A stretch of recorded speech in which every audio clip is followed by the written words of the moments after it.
Du 14 au 28 janvier 2026, Christie's Paris présente Créo, icône du design du 21e siècle, une exposition réunissant des pièces majeures produites par la galerie Créo au cours des 3 dernières décennies. Et pour en parler, je suis ravie d'accueillir en plateau Didier Xentowski.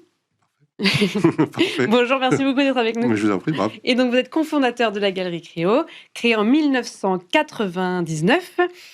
Et cette exposition, c'est surtout l'exposition de cette collaboration que vous avez toujours menée avec des artistes. Est-ce que vous pouvez nous expliquer tout d'abord comment est-ce que vous travaillez avec ces artistes pour réaliser ces œuvres d'art? C'est une particularité de votre galerie. Alors en fait c'est des designers qui sont tous qui travaillent avec l'industrie, donc l'industrie, la grande industrie, qui peut être donc Apple, qui peut pour Mark Newson, pour les Rolex Samsung, Vitra, quoi. Donc des choses qui sont produites en très grande série.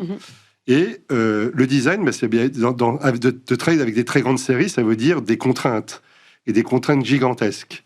Donc, ces designers ou ces artistes ont besoin d'avoir un moment ou un endroit pour parler de leur recherche, donc avec beaucoup moins de contraintes. Mais ils parlent de ce qui va être demain pour eux dans le design. Voilà, donc ça se rapproche plus de là.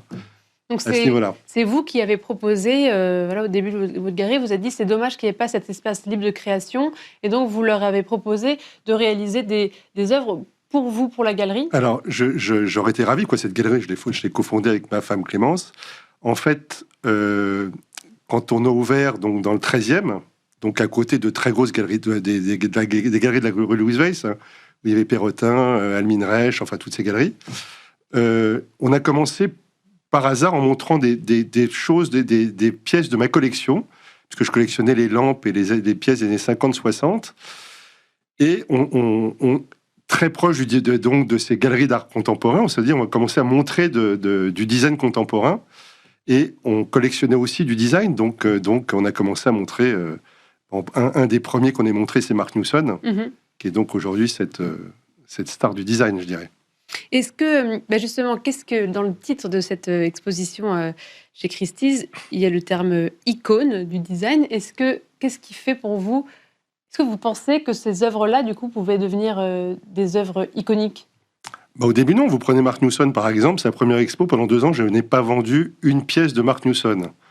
Comme vous le savez, Mark Newson, aujourd'hui, vous prenez sa Lockheed Lounge, elle vaut plusieurs millions. Oui. Et c'était trop nouveau par rapport à l'époque. Oui. Et en fait, voilà une des pièces iconiques qu'on va montrer, qui est... Et qu'est-ce qui fait, vous pensez qu'il y a eu ce changement? Ça y est, c'est devenu plus intégré dans le quotidien. On a compris ce que c'était que cette œuvre-là pouvait être intégrée dans un espace. Ce qu'il faut savoir d'abord, c'est que quand on a ouvert la galerie, on a eu cette chance extraordinaire que le design, à la différence de l'art, depuis toutes les galeries du 18e, des années 30, des années 50, toutes les grandes galeries sont françaises. Et donc, quand on a ouvert, on a eu cette chance d'être le petit dernier. Et ensuite, sur ces designers, je dirais qu'on a eu...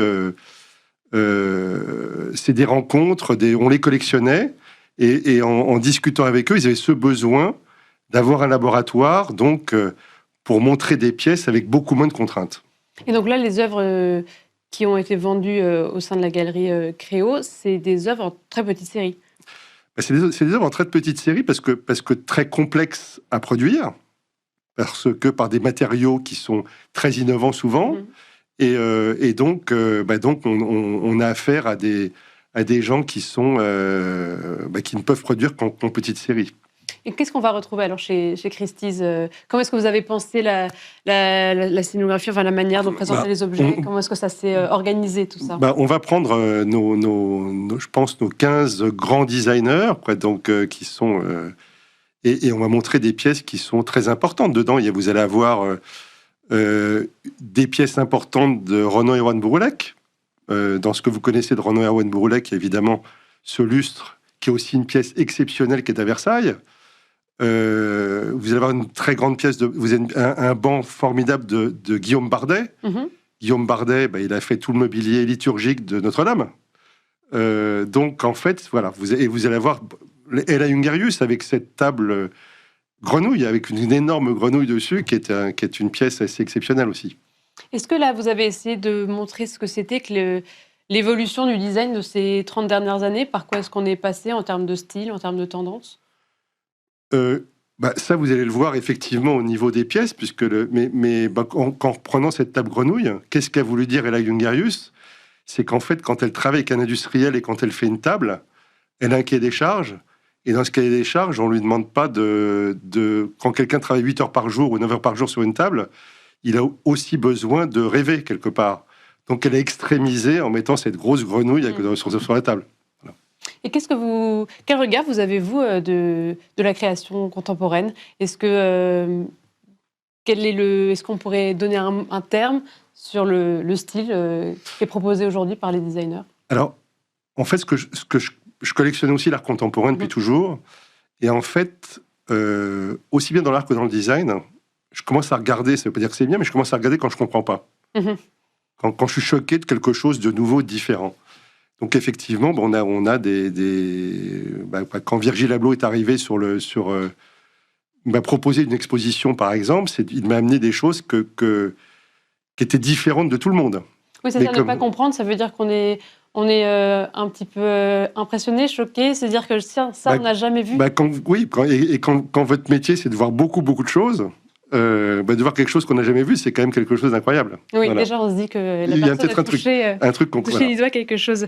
Et on a l'impression, en tout cas, dans les ventes aux enchères, etc., que le design progresse énormément. C'est quand même ça fait partie des départements de chaque grande maison de vente qui fait les plus gros chiffres, etc. Ça, vous l'avez ressenti depuis 1999 que vous avez ouvert la galerie, que le design, c'est vraiment beaucoup plus intégré, touche des personnes qui ne sont pas initiées, en tout cas. Là, on se rend compte c'est exponentiel d'une manière incroyable. C'est-à-dire qu'aujourd'hui, toutes les grandes salles de vente ont un département design, et les plus petites aussi d'ailleurs, et qui deviennent de plus en plus importants, effectivement. Et par ailleurs, en 2025, on a aussi beaucoup parlé des droits de douane. Je voulais vous demander justement, est-ce que ça a eu un impact, vous pensez, sur justement vos nouveaux collectionneurs, des tendances, peut-être des œuvres qui restent du coup plus en France? Comment est-ce que ça a eu un impact sur le marché? Alors c'est une très bonne question. C'est-à-dire que quand les droits de douane sont sortis, oui.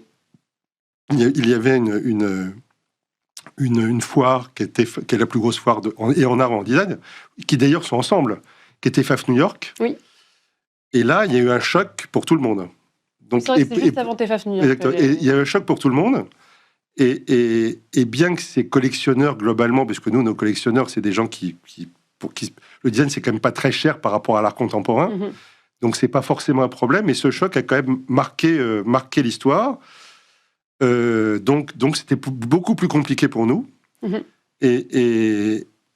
Et ce qui est incroyable, c'est qu'au retour quand on est à Art Basel Paris, donc pour nous qui exposions le design, alors là, c'était pour nous en tout cas une des meilleures fois qu'on ait jamais faites, avec aussi beaucoup d'Américains, donc qui payaient ces douanes. Ah d'accord. Ok, c'est pas forcément des Américains qui rentrent aux États-Unis ou aussi, c'est-à-dire que c'était pas. Ils avaient au bout de 3 mois, ils avaient mis dans leur tête qu'il fallait rajouter 20%, quoi. D'accord. Voilà. Et parce qu'aujourd'hui, vos collectionneurs, c'est le monde entier, ça n'a pas évolué Nos collectionneurs, c'est Europe, effectivement, beaucoup, donc France, beaucoup, et États-Unis, beaucoup. Beaucoup aux États-Unis. Ouais. Merci beaucoup, Didier Krensowski. Vous êtes cofondateur de la galerie Créo. Merci beaucoup d'avoir été avec nous. Et c'est moi, merci. Et merci à vous toutes et tous de nous avoir suivis. C'était Art et Marché.